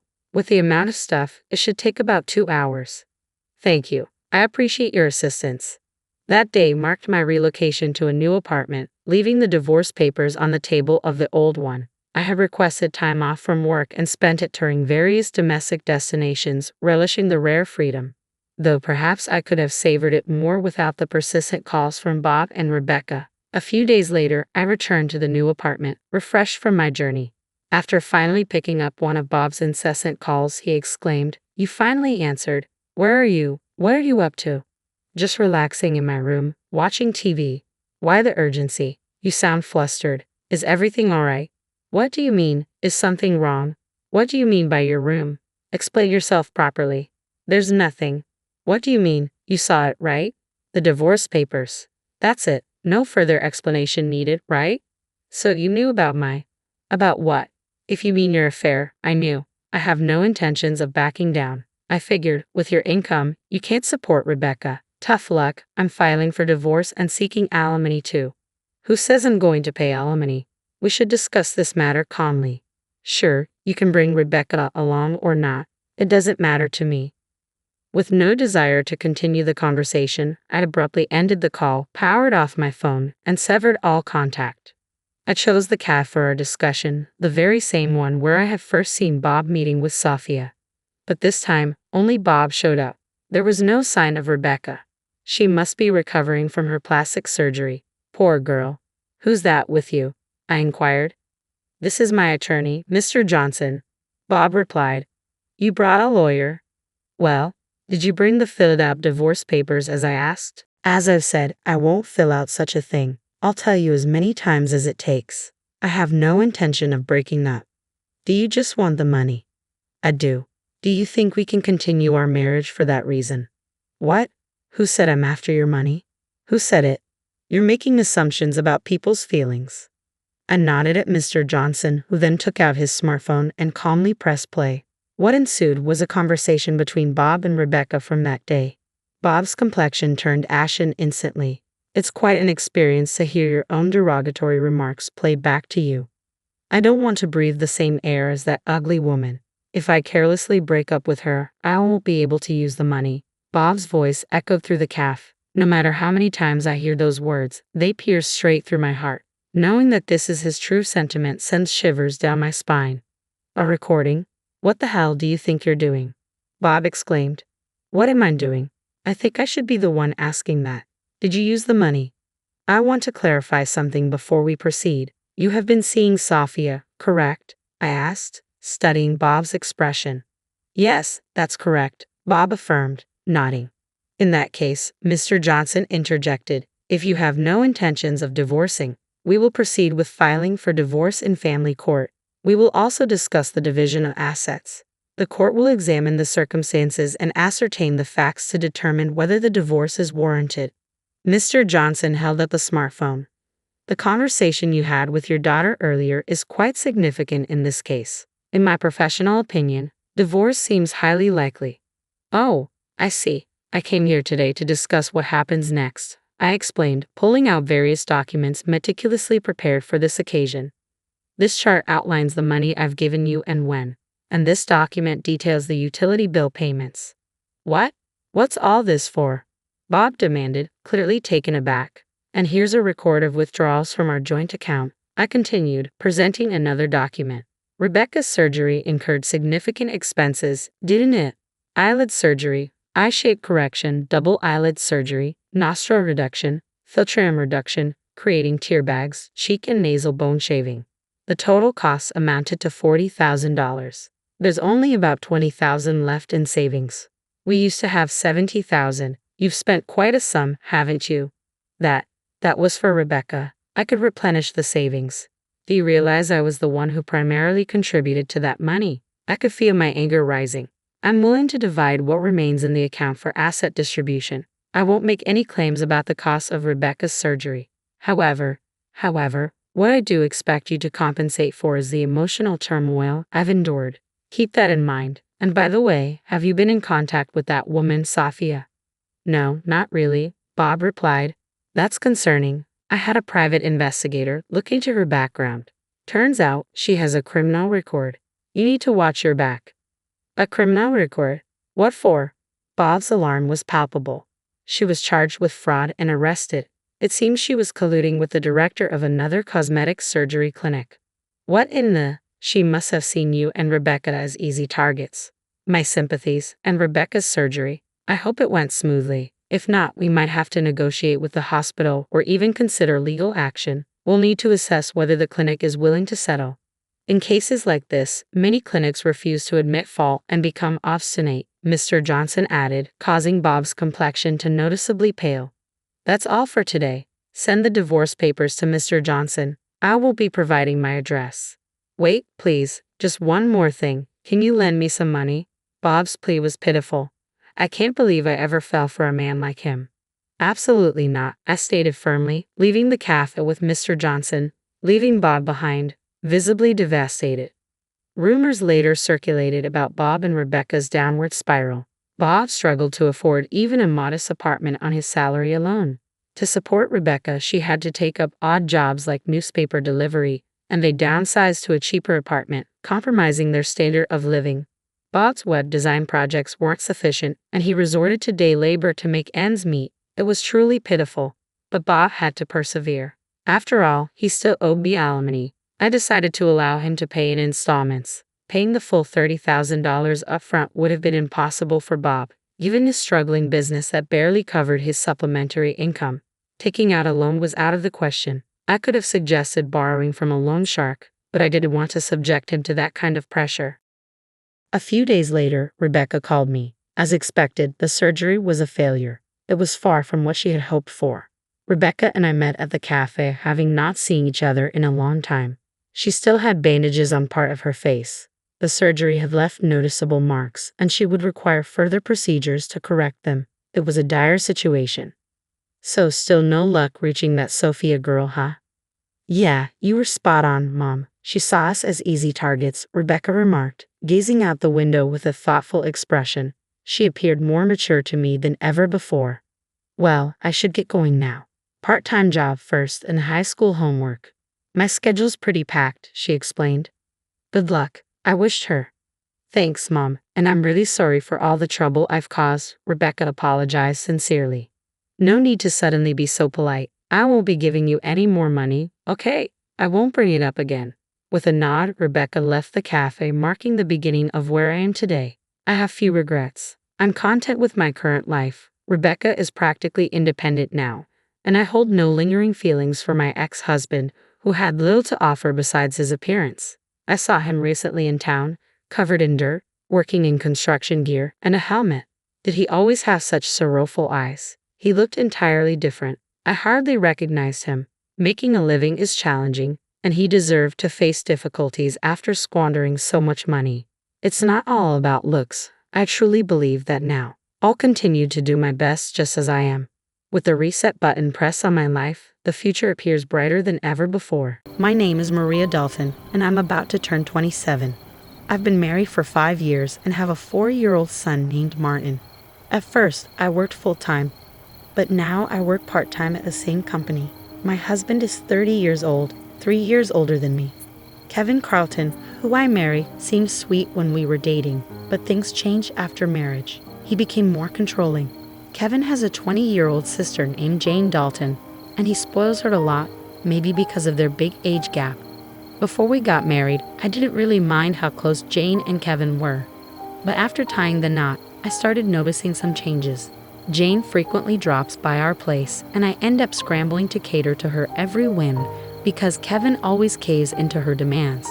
She shows up unannounced, morning or night, without bringing any gifts or even a thank you. She acts like I'm invisible, only talking to Kevin, saying, "Hey brother, I'm here again." Kevin, oblivious to the fact that I didn't prepare dinner for Jane, asks if she wants to eat. When I try to discreetly mention it to Kevin, he brushes it off, leaving me to serve my own dinner to Jane in the end. Then, loud enough for Jane to hear, he blames me, saying things like, "You should have made more food." Jane looks like she's going to cry and apologizes to me. Kevin comforts her and scolds me, saying things like, "You're not considerate," or "Don't be mean to my sister." Even though Jane apologizes, it's clear she feels reassured by how Kevin takes her side. It's like she enjoys it. I end up making my own meal from leftovers while they eat together. Just as I'm about to join them, Jane tells Kevin she wants to talk alone. Kevin moves me and Martin to another room. This isn't the first time. After we finish eating and clean up, I find them chatting on the sofa. They never bothered to clean up after themselves. It feels like they see me as a maid, not a wife or sister-in-law. They don't even talk to Martin. It's like I'm just a maid bringing my kid to work. I was tidying up the kitchen and getting ready to bathe Martin when Kevin suddenly called me, even though it was almost 8 p.m. He said, "Jane wants cake. Go buy it now. Get it from the shop by the station," telling me exactly where to go. But going out to buy cake would make Martin go to bed late. When I hesitated, Jane insisted, "I want it now," and Kevin rushed me saying, "It's fine if he stays up a bit longer tonight." Then Kevin started yelling at me, blaming me for having an attitude with Jane around. I knew I'd have to go to the cake shop eventually, so I reluctantly agreed. There's a cake shop near the station that closes at 9 p.m. So if I hurry, I can make it. As I was getting ready to go, I overheard them talking, speaking loudly enough for me to hear. They were saying things like, "She's so thoughtless," and "Why did you marry her?" Since I couldn't leave Martin alone, I decided to take him with me. While I was getting Martin ready, I heard Kevin's loud voice from a living room. "If you defy me again, we'll get a divorce." Martin could hear it too. He might not understand the words, but I think he knows his parents are fighting. Trying to control my emotions, I asked Martin, "What kind of cake would you like?" He perked up and said, "Mom, I want a cake with lots of fruits." So on our way to the cake shop, we chatted about cakes, momentarily forgetting about Kevin's words.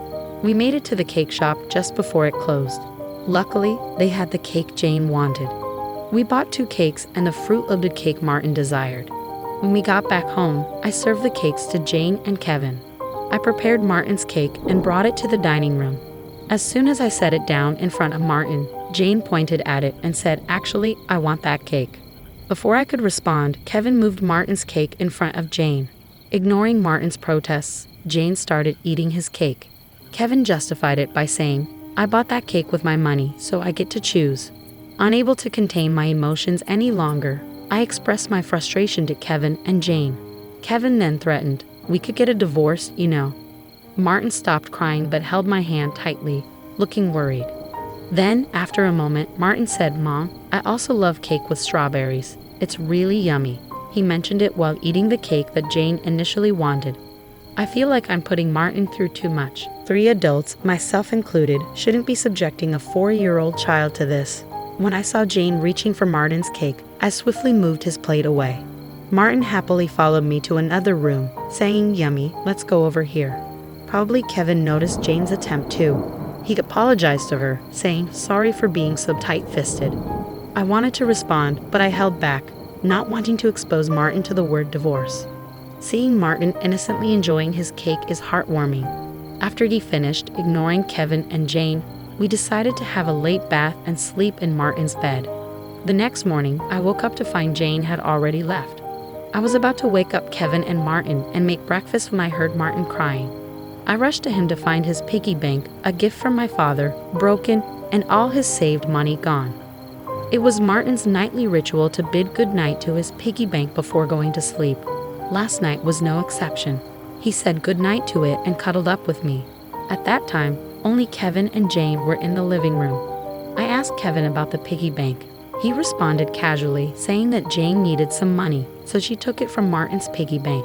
Martin was still crying as I held him close. His pain was so palpable that it brought tears to my eyes. It was agonizing to see Kevin prioritize and cater to his sister Jane over our son Martin. Anger and sadness flooded over me simultaneously. "Why are you making the morning so miserable?" Kevin retorted. "Don't you think you did something wrong? Martin is crying so much." For the first time since we got married, I let my anger out towards him. I had always avoided arguing in front of Martin, but I couldn't stay silent seeing him so hurt. Kevin looked at me intensely, then went to the bedroom without saying a word, returning with something in his hand. To my shock, Kevin handed me divorce papers, something I didn't even know he had stashed away. "If you're not happy with me, then let's get a divorce," he declared, thrusting the papers at me before storming out of the house with a loud slam of the door. Martin, who had never shed tears over the issues with Kevin and Jane, seemed to have reached his breaking point. He had been crying since last night, and it broke my heart to see him in such pain. "Hey Martin, how about we skip daycare today?" I suggested, hoping to bring him some comfort. He eagerly agreed with a loud yes, flashing me a faint smile. As Martin brought a picture book from the shelf and settled onto my lap, he looked up at me with joy and asked, Today, Mama is the teacher at daycare, right? His innocence was like a ray of sunshine. I couldn't help but marvel at his resilience. Today, I decided that we would spend the day playing and cherishing each moment together to fill his heart with happiness. I might be causing some inconvenience at work, but when I explained the situation, they kindly granted me a day off, advising me to spend quality time with Martin. In the morning, we headed to the park, played games like hide and seek, and had a blast on the swings and slides. Upon returning home for lunch, Martin seemed tired and soon dozed off on my lap, just like he used to when he was a baby.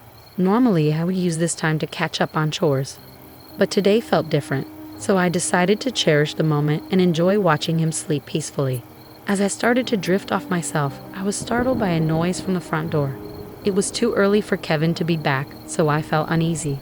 Quickly, I scooped up Martin, and grabbing only my bag with essentials, I hurriedly hid with him in the bedroom closet. I froze as I sensed someone entering the house, holding my breath as I heard a familiar voice.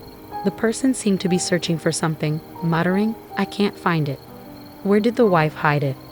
Fear gripped me as I listened to the sound of rummaging, but as I focused on the voice, I recognized it. It was Jane. Questions flooded my mind. Why did she have a key? What was she searching for? I cautiously cracked open the closet door to see what she was up to. She was rifling through drawers and cabinets, then let out a frustrated sigh before making a phone call. "I searched where you said, but it's not there." "Yeah, I checked there too.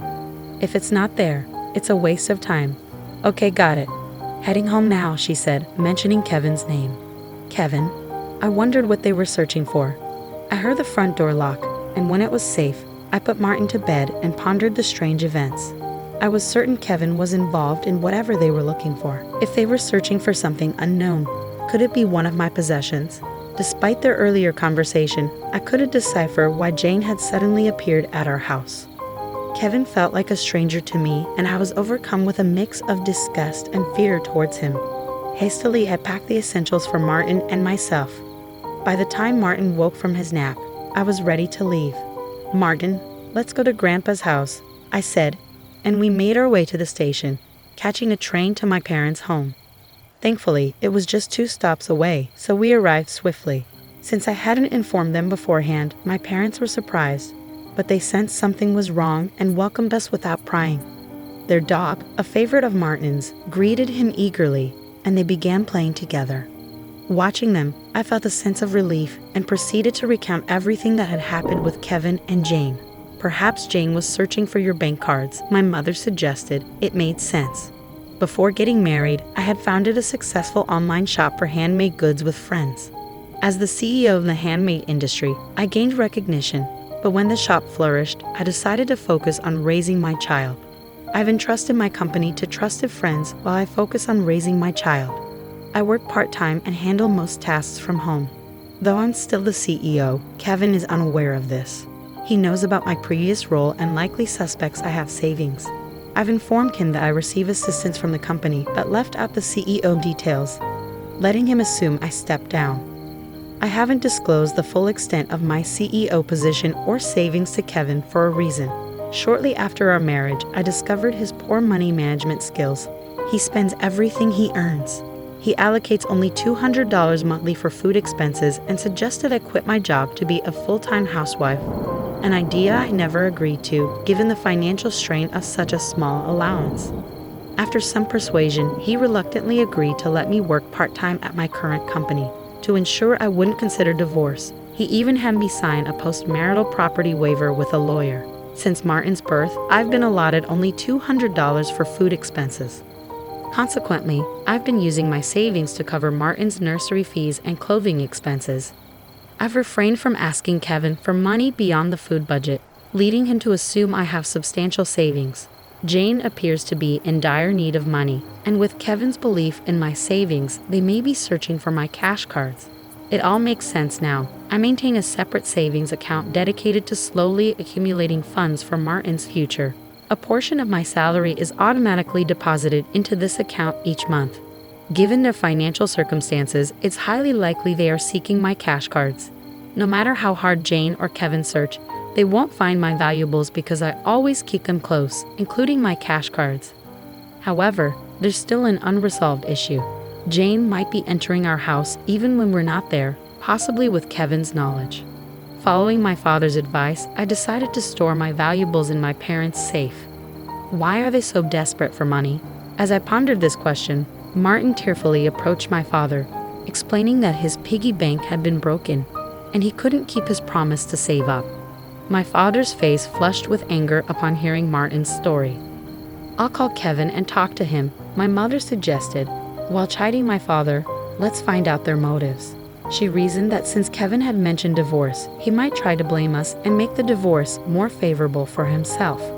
Therefore, it's essential to calmly uncover their motives now to prevent them from escaping with excuses later on. I decided to secretly record their conversation to uncover their motives. My parents suggested consulting a lawyer who was a longtime family friend. Once back home, I started cooking dinner as usual when Kevin returned. I discreetly began recording on my phone, keeping the screen face down to avoid detection. To my surprise, Kevin immediately asked me where I kept my cash cards. When I questioned his sudden interest, he provided vague answers, attempting to deceive me. Remaining silent, I watched as Kevin's demeanor shifted to one of numbness and sadness. "Give me all your part-time earnings for my sister," he demanded, but I refused, explaining that the money was for Martin's savings. This enraged Kevin, who then angrily pushed divorce papers toward me from his bag. "You're relying on my money, so don't defy me," he retorted, dismissing the importance of saving for Martin. His words implied a greater value placed on Jane over Martin, leaving me stunned and disheartened. Upon hearing Kevin's words, I halted my meal preparations, calmly placed the divorce papers into the bag I had prepared earlier, and grasped Martin's hand, leading him to the door. Kevin's voice boomed behind us, declaring, "I'm serious about the divorce. Don't ever return."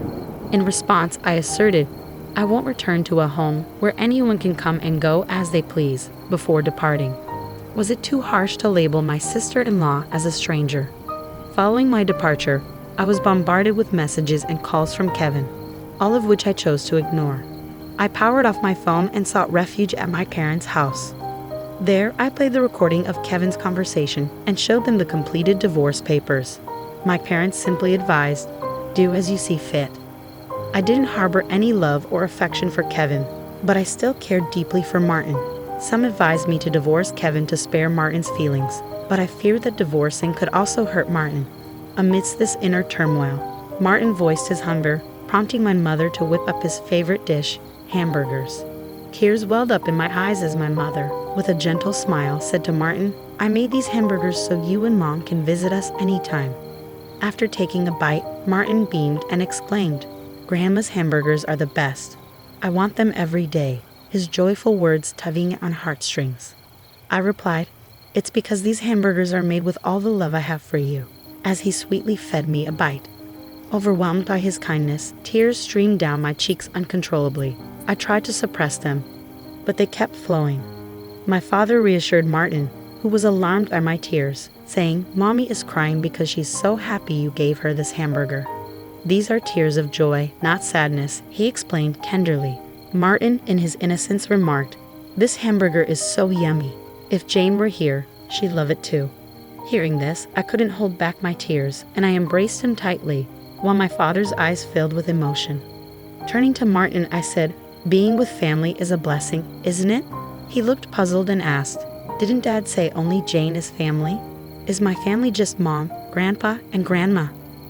My father responded gently, "Yes, that's right," then asked Martin, "Would you like to stay here with us as family?" Martin chuckled and replied, "Of course. We're family," bringing smiles to everyone's faces. When was the last time we had such a natural meal? When did we last enjoy a meal filled with endless laughter and conversation? Despite contemplating divorce, the happiness of this meal persuaded me to finally part ways with Kevin. I planned to break the news to Martin, though the thought weighed heavily on my heart. Surprisingly, Martin seemed to understand and embrace the idea of divorce, expressing, "We'll still be a family." He happily cuddled our pet dog, affectionately referring to him as his little brother, despite the dog being older. With resolve, I began preparations for the divorce. Firstly, I promptly contacted a lawyer who was a friend of my father, arranging to meet the following day. That night, Martin slept with my father and the dog, their faint laughter bringing me comfort as I lay in bed with my mother. reminiscing about my childhood. The next morning, upon checking my smartphone, I found over 200 missed calls and messages from Kevin, reflecting his emotional turmoil. Just the sight of it drained me, prompting me to switch off my phone once more. Today, I met with the lawyer, discussing the details and confirming my decision to divorce. We finalized the paperwork, and the lawyer will meet with Kevin tomorrow to proceed. After some time, the lawyer visited my parents' house to discuss the situation. It turned out that Jane had accrued a substantial debt from gambling and excessive shopping, with Kevin serving as her guarantor. When Jane couldn't make the repayments, they devised a plan to tap into my savings. Now, Kevin wants me and Martin back and is retracting his desire for a divorce, the lawyer explained.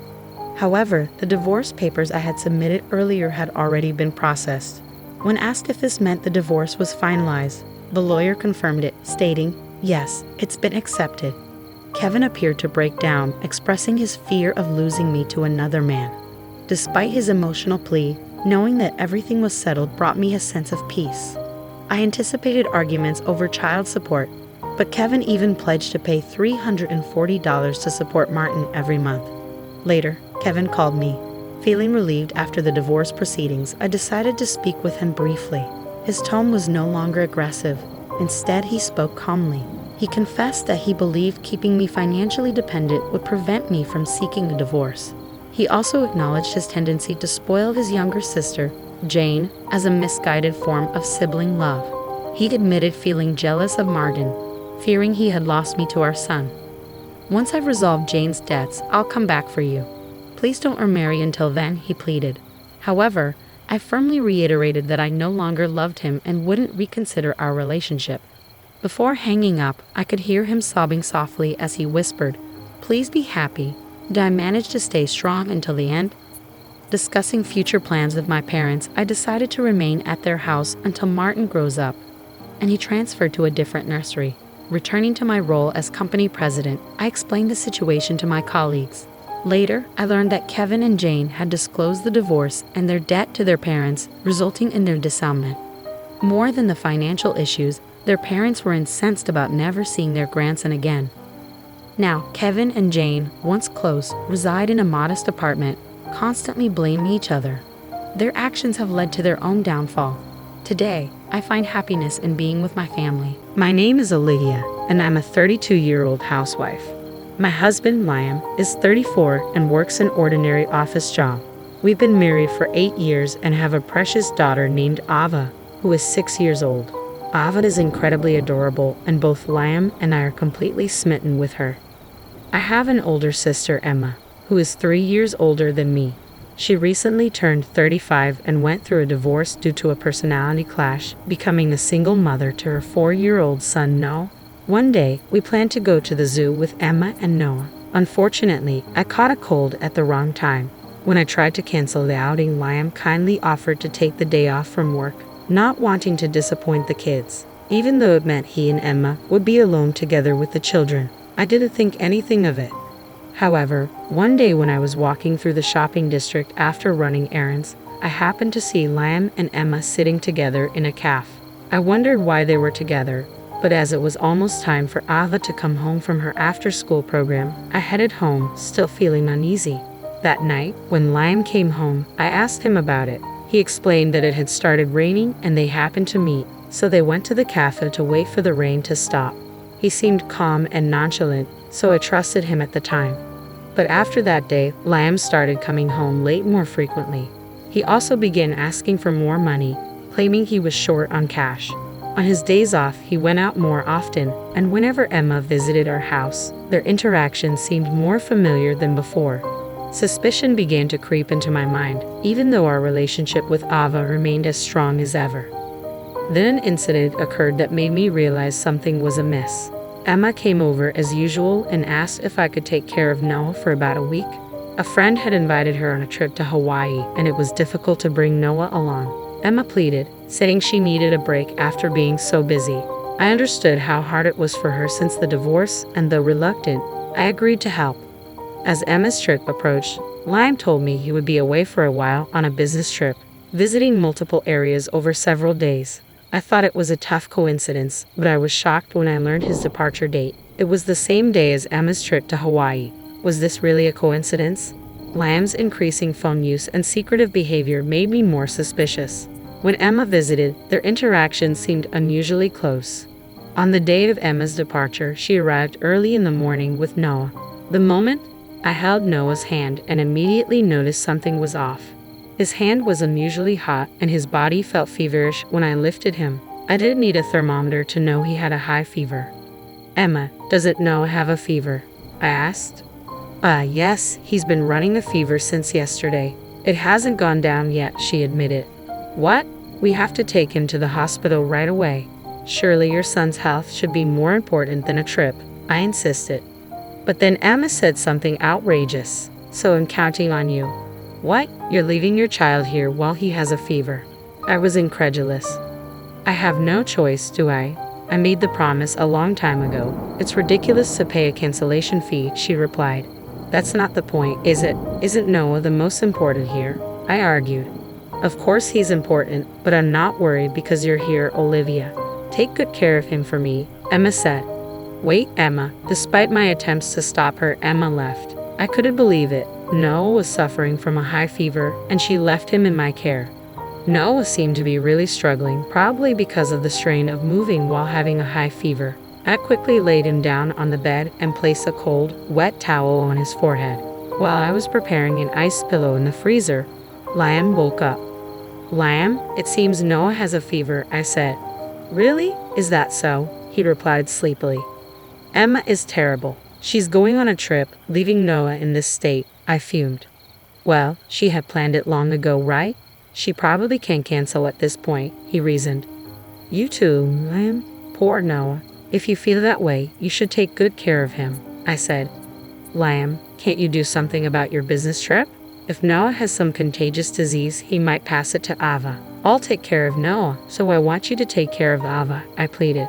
As a mother who loves her daughter dearly, I reluctantly agreed. Work is important, but surely our daughter is even more important. However, my expectations were betrayed. "What? That's impossible. You should know that," I exclaimed. "If you're worried, just leave her at your parents' house," Liam suggested. "Even if you say that, my parents are busy with work and your parents' house is too far away to go now," I countered. "Then there's no choice," Liam replied. "Well, all we need to do is let Noah sleep. It'll be fine," he said casually. "Say that so casually. What do you want me to do then?" I retorted. It's time. I have to go. I'll be going then." Liam hurried off, leaving me behind. I quickly called my parents. They couldn't take a day off work on such short notice, but my mother promised to leave early and come pick up Ava as soon as possible, which gave me some relief. While waiting for my mother to arrive, I kept Ava confined to her room, feeling sorry for her. Meanwhile, Noah's condition seemed to be worsening. In addition to this fever, he started to cough in the early afternoon. When my mother arrived early from work, I immediately took Noah to the pediatrician. On the way to the hospital, my heart ached seeing Noah suffer even from the car ride. The doctor diagnosed it as a common cold and prescribed an antipyretic, advising me to monitor his condition closely. However, I was warned to call an ambulance without hesitation if his fever rose further or if he became dangerously delirious. "I'm sorry, Mom," I whispered to myself, overwhelmed with concern for Noah's well-being. "I suddenly had to ask you to take care of Ava.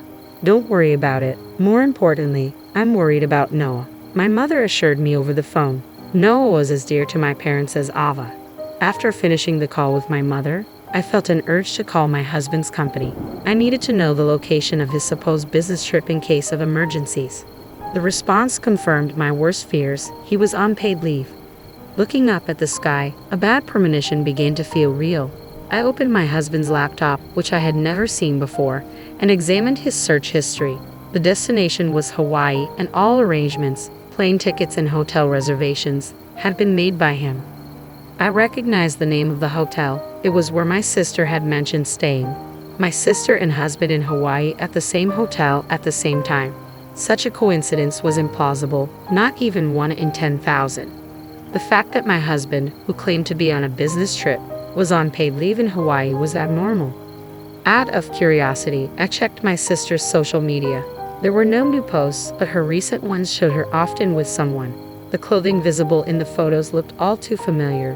What turned my suspicion into certainty was a picture where the person with her wore a watch that I had given my husband, not expensive, but distinct in design. This person, clearly not my husband, appeared in multiple photos with her, wearing the same clothes and watch. The possibility of coincidence was virtually zero. Then I found the conclusive photo in an album labeled Window Shopping. My sister was reflected in a shop window, and at the edge of the photo, unmistakably, was my husband. My sister, elated, had likely posted the photo without realizing he was in the reflection. With trembling hands, I saved all the photos. There was no doubt now. My sister and husband were having an affair. They were together right now, and it felt like everything fell into place. The foundation I had built with my husband was crumbling all at once. I called them repeatedly, but each time, an automated voice message played. It seemed they had turned off their phones. Noah's fever still hadn't subsided, and seeing his pained expression, anger began to well up inside me. Despite a young child suffering so much, despite my own tough situation, at this very moment, my sister and husband were likely laughing and enjoying their trip to Hawaii. Could there be a more cruel story than this? Shaking with anger, I tried to think about what to do next, but that would have to wait. First and foremost, I needed to wait for Noah to recover. Yet there was no sign of his fever decreasing. If anything, it seemed to be getting worse. I was shocked when I took his temperature minus 107 degrees. Children are susceptible to high fevers. Ava had once had a fever of 104 degrees, but never this high. Why wasn't the fever reducer working? Noah was completely exhausted, and any movement seemed to cause him pain. Desperate to suppress the panic threatening to overwhelm me, I was just considering calling an ambulance when my smartphone buzzed. "Mommy," Noah murmured weakly, his face contorted in pain, calling out for his mother. "I can't forgive them. I'll never forgive them," I vowed silently, my vision clouding with rage. Just as it seemed my anger would consume me, Noah's condition suddenly took a turn for the worse. A week had passed since then, and despite my sorrow, today was a clear day. I found myself staring blankly at the wide blue sky, tears streaming down my face. I had lost count of how many times I had cried, yet my tears showed no signs of drying up. Ava's hand trembled in mine, and as I lifted her up, I could see my parents, also in tears, comforting her. Other family members and friends gathered, all sharing in our grief. Everyone, without exception, was in tears. Suddenly, my smartphone vibrated. I set Ava down and glanced at the display. It was my sister's name. "Hello," I answered hesitantly. "Oh, Olivia, it's been a while. I just got back from Hawaii. I'm at the airport now, and I'm going to pick up Noah next. Thanks for looking after him." My sister's voice came through the line as if from another world. I uttered a phrase as if whispering, "Our dear has gone to heaven." A single tear, which I thought I had under control, spilled over. Unable to comprehend my words, my sister asked back in a bewildered voice over the phone, "Heaven? What are you talking about? That makes no sense." "So our loved one is in heaven while you were enjoying your trip to Hawaii," I said, struggling to contain my emotions. "I don't understand what you're saying," my sister replied, sounding confused. "You'll understand when you get here.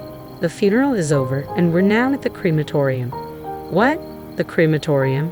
My sister's voice was filled with shock and disbelief, and the phone call abruptly ended. "No. My sister rushed out of the taxi, desperation etched on her face. She called out his name and looked around frantically, but Noah wasn't there. "Where is he?" "He's not here." "Of course he isn't," I said softly, pointing in the direction of the crematorium. Though modern crematoriums don't emit smoke like the old ones, there was no mistaking the solemn reality. Someone was being cremated right now. "About Noah. The day you dropped him off, his fever suddenly spiked to 107 degrees Fahrenheit. 107 degrees? My sister's voice faltered. The antipyretic we got from the pediatrician didn't work, and his condition deteriorated rapidly. We called an ambulance in a panic, but no. I couldn't bring myself to finish the sentence. "We're in the middle of a funeral right now," I continued, spreading my arms towards the crematorium. "Hey, what's going on? What happened to Noah? Why are you here?" A man shouted, breaking the silence. It was my husband, shock and disbelief evident in his voice. "It doesn't matter why I'm here. What about Noah?" I retorted sharply. "Of course it matters." My husband's voice was strained, filled with urgency and concern. With nothing left to lose, I faced my husband, ready to confront the truth. I shouted back, "What kind of nerve do you two have to abandon your family and go on a fair trip? Noah was sick with a fever, and despite my plea for help, you ignored us and went on your trip. Are you out of your mind? What are you saying? I've known for a long time. When I contacted your company, they said you had taken paid leave. When I checked the computer, there was a reservation for a trip to Hawaii, staying on the same flight and in the same hotel as my sister. You think you can explain that away as a coincidence?"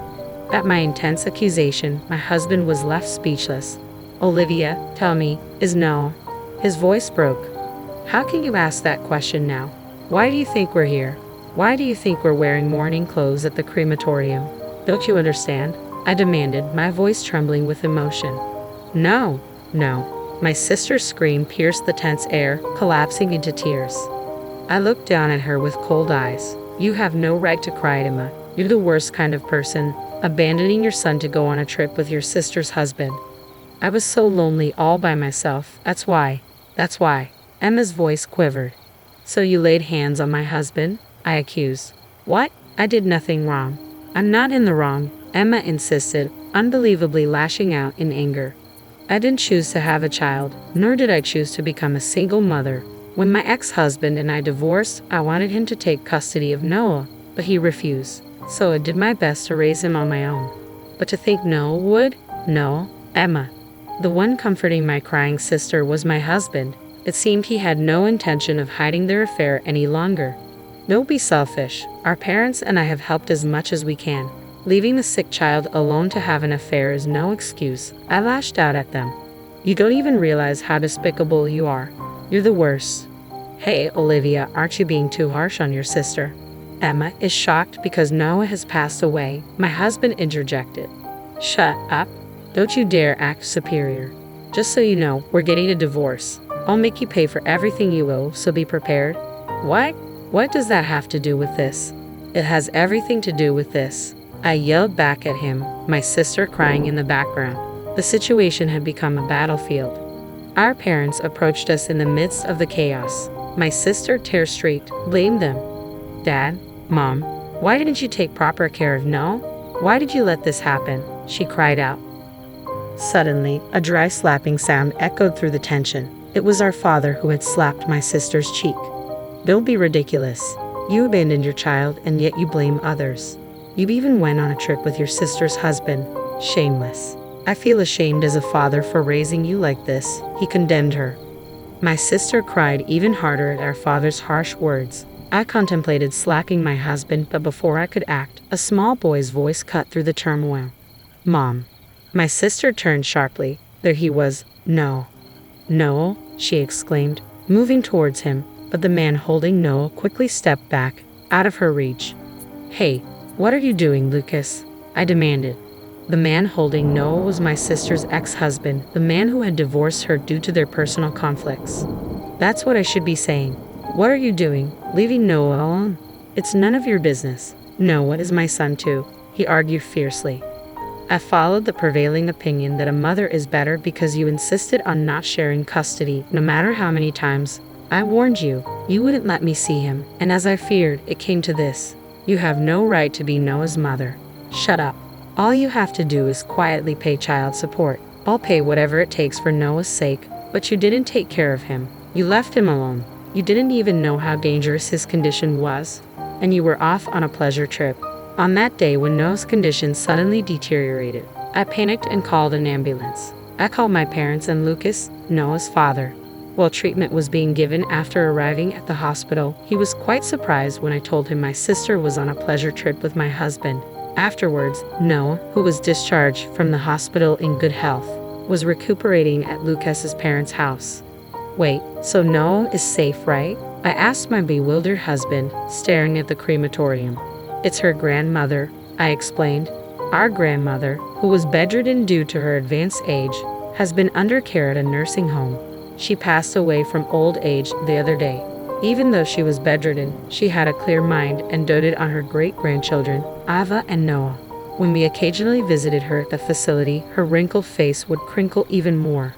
At the sudden farewell, I, my parents, and Ava were unable to cope and just wept. No, being just out of illness, didn't attend the funeral. But I called my sister to this crematorium after informing Lucas that Noah was fine, since his fever had completely gone down. You tricked me, my sister accused, staring daggers at us. We were the ones who wanted to accuse her. I didn't hear that Grandma had passed away either, my sister shouted. I called multiple times to tell you that Grandma had passed away, but your phone was turned off. Both of you were unreachable. Even though Grandma was kind to you, it's unacceptable to be late enough. Key, it's mocking me. No, let's go. You'd rather be with Mommy than this man, right, Lucas? I said firmly, trying to take no back from Lucas. It was father scolding my sister who was confronting Lucas. Are you still thinking that you can keep no with you even after all this? Listen, what you did was on the verge of breaking the law. It's called parental neglect. You failed as a mother. Don't think that you can ever be by Noah's side again. Noah will be raised by Lucas. Dad, no way. We have even hired a lawyer and decided to fully cooperate with Lucas. You are no longer our daughter. Be prepared for us to cut ties, Mom. My sister's face turned pale at the disavowment from her parents. I stood imposingly in front of my sister and husband. My husband and I are getting a divorce. Why don't you two get along? You should be fine not seeing each of your children. After all, you left them behind to go on a trip overseas. Hearing this, my husband started yelling. Wait, Olivia, it was just a moment of weakness, just a fling with Emma. What's most important to me are you and Ava. Then my sister exploded. What did you say? A fling. You said you don't love Olivia anymore, that you only love me. Shut up. I love my daughter. Don't mess with me. My husband and sister resumed their quarrel. We left them arguing and departed with my grandmother's ashes. After that intense dispute, mediation ended peacefully since I had appointed a lawyer. Noah went to his father's place. I thought he would feel sad about being apart from his mother, but he was actually happy. It seemed my sister was completely non-functional as a mother. My husband and I also had our disagreements. He was stubborn, but after being scolded by both sets of parents, he deflated. The final blow came from our daughter. I don't need daddy, Ava declared. Though only 6, she seemed to mature early and understood her father's behavior in her own way. When Ava looked at my husband like he was an insect, I couldn't help but laugh. There was no greater punishment for my ex-husband, who had adored her daughter. He now has the right to see Ava, but whether she wants to see him is up to her. So the dramatic situation came to an end. Ava and I moved back to our parents' home, living peacefully. Our parents were thrilled to have Ava around. Next year, she would start first grade, and we were excited about her school preparation. I also planned to get a job at the same time she started school. Noah visited every now and then with Lucas. His face was unrecognizably bright compared to before, filled with smiles. Meanwhile, while we were living joyfully, it seemed my sister and ex-husband ended their relationship easily. Perhaps it truly was just a fling for my ex-husband. Perhaps he was shocked at being disliked by his daughter, so he easily discarded my sister. However, his affair with his wife's sister became known in his company, and he was deemed to have character problems. He was sent to the provinces, making it even harder for him to see Ava. He deserved it. As for my sister, it seemed she lived like a hollow shell for a while, frustrated by being abandoned by everything. Eventually, she disappeared.